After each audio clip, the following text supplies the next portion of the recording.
Hello, నేను mister B. మీరు చూస్తున్నారు ఒపీనియన్ మ్యాటర్స్ ఛానల్. ఒక కుక్కని చంపాలి అంటే అది పిచ్చిది అన్న ముద్ర వేయాలి. ఇది దుర్మార్గుల నీతి.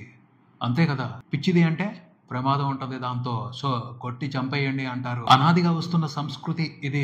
నీతి మాలిన వాళ్ళు సమాజానికి మంచి చెయ్యాలి అనుకుంటున్న వాళ్ళని నాశనం చేయటానికి ఉపయోగించే సూత్రం ఇది. మంచిని అడ్డుకోవాలి లేదా మంచి చెయ్యాలి అనుకుంటున్న వాళ్ళని అంతం చేయాలి. అప్పుడే కదా అన్యాయానికి మనుగడ. జీసస్ క్రైస్ట్ ని అలానే చేశారు. ఎంత దారుణంగా హింసించి సిలువ వేశారు. సోక్రటీస్ పరిస్థితి కూడా అదే.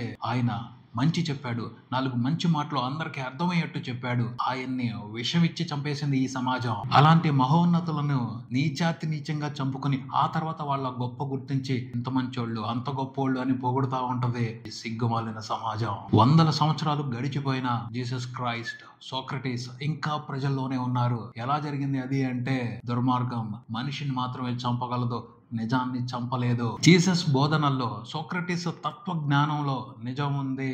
ఆ నిజాన్ని ఎవ్వరూ చంపలేకపోయారు. ఇలాంటి ఎన్నో ఉదాహరణలు ఉన్నా మంచిని నిజాన్ని ఎవరు అంతం చేయలేరు అని తెలిసినా సొసైటీలో దుర్మార్గులు పుట్టుకొస్తూనే ఉంటారు. ప్రతి శతాబ్దంలోనూ ప్రతి జనరేషన్ లోనూ దుర్మార్గం ఉంటుంది. అది అవసరాన్ని బట్టి విషం చిమ్ముతూనే ఉంటుంది. ప్రస్తుతం కూడా ఇప్పుడు కూడా అలాంటి దుర్మార్గం సొసైటీలో ఉంది. విషాన్ని విరజిమ్ముతూనే ఉంది. అలాంటి విషయానికి విరుగుడు వేయాలి. పవన్ కళ్యాణ్ లాంటి నిజాయితీపరుడైన నాయకుడు తలుచుకుంటే ఎటువంటి విషయానికైనా యాంటీ వినం ఇంజెక్షన్ అవసరానికి తగ్గట్టు సొసైటీకి అందుబాటులో ఉంటది. అరే, రాజకీయంగా ఓ సరైన నాయకుడిని ఆపాలి, కట్టడి చేయాలి అంటే సిద్ధాంతపరంగా అడ్డుకునే ఎదుర్కొనే దమ్ము ధైర్యం ఎవరికీ లేవు. అందుకని ఏం చేస్తున్నారు? ఉచ్చం నీచం మర్చిపోతున్నారు. నైతికతని పక్కన పెట్టేస్తున్నారు. అది తప్పు, అతను తప్పుడోడు అని పదే పదే ఒకటే స్టాంపింగ్ మాటలో అర్థం పర్థం లేని రీజన్స్ చూపిస్తూ ఆ మనిషి దగాకోరు అంతే అని పదే పదే చెప్తున్నారు. వినకపోయినా చెప్తున్నారు. ఆ వ్యక్తి క్రెడిబిలిటీ గురించి జనం వేరే రకంగా ఆలోచించేంత వరకు, జనం మనసులో అతని గురించి అనుమానాలు రేకెత్తించేంత వరకు వదిలిపెట్టకుండా మాట్లాడుతున్నారు. పదే పదే నెగిటివిటీని స్ప్రెడ్ చేస్తున్నారు. చిన్న లోపం ఉన్నా దాన్ని భూతత్వంలో చూపెట్టి ఇంతకు మించిన పాపం ప్రపంచంలో మరొకటి లేదు అని బ్యాడ్ ప్రోపగండా చేసి పారేస్తున్నారు. బురద జల్లేస్తున్నారు. ఒక వ్యక్తి గురించి, అతని వ్యక్తిత్వం గురించి సొసైటీలో వ్యతిరేకత తీసుకురావాలి. అందుకోసం ఎంతగానో తెగిస్తున్నారు. అదే ఎజెండాతో విశ్రమించకుండా చాలా మంది కష్టపడుతున్నారు.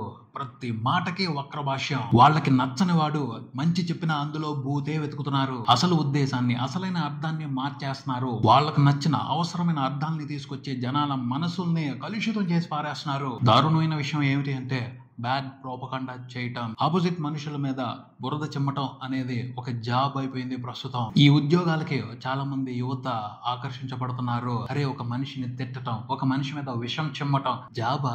దాన్ని ఉద్యోగం అంటారా అసలు ఎవరైనా? అలా తప్పుదారి పడుతున్న యువతని సక్రమమైన మార్గంలో నడిపించాల్సిన అవసరం ఉంది. పవన్ కళ్యాణ్ లాంటి జనాకర్షణ ఉన్న సమర్థవంతమైన నాయకుడికే అది సాధ్యం. అనుమానమే లేదు. ఆ విషయానికి యాంటీడోట్ పవన్ కళ్యాణే. పవన్ కళ్యాణ్ ఉన్నతమైన ఆశయాలతో రాజకీయాల్లోకి వచ్చారు. ప్రస్తుతం ఆయన అధికారంలో ఉన్నారు. చెడు మార్గంలో వెళ్తున్న యువతని సరైన మార్గంలో నడిపించగలిగే అవకాశం ఆయనకుంటది. బ్యాడ్ ప్రోపగాండా చేసే మురికి కోపాలను ప్రక్షాళన చేస్తే 2 ప్రయోజనాలుంటాయి. ఒకటి, మొత్తం సొసైటీలో కాదు కానీ చాలా వరకు సోషల్ మీడియాలో దుర్మార్గం తగ్గుతుంది. 2, యువత సక్రమమైన మార్గంలోకి వస్తారు. వాళ్ళకి మంచి ఉద్యోగాలు చూపిస్తే ఇలాంటి చెత్త పనులు చేయడం మానేస్తారు. సో పవన్ కళ్యాణ్ ప్రస్తుతం ఈ సమాజంలో యాంటీ వీనం ఇంజెక్షన్ లా పనిచేయాల్సిన అవసరం ఉంది. ఈ విషయానికి సంబంధించి సరైన ప్రణాళిక అవసరం. అలాంటి మంచి ప్రణాళికతో పవన్ కళ్యాణ్ దగ్గరికి వెళ్తే అవసరమైన చర్యలు ఖచ్చితంగా తీసుకుంటారు. సో ఆయనతో కలిసి పనిచేసే వాళ్ళు ఈ విషయానికి సంబంధించి మంచిగా ఆలోచన చేసి ఒక ప్రణాళిక సిద్ధం చేసి ఆయన ముందు పెడితే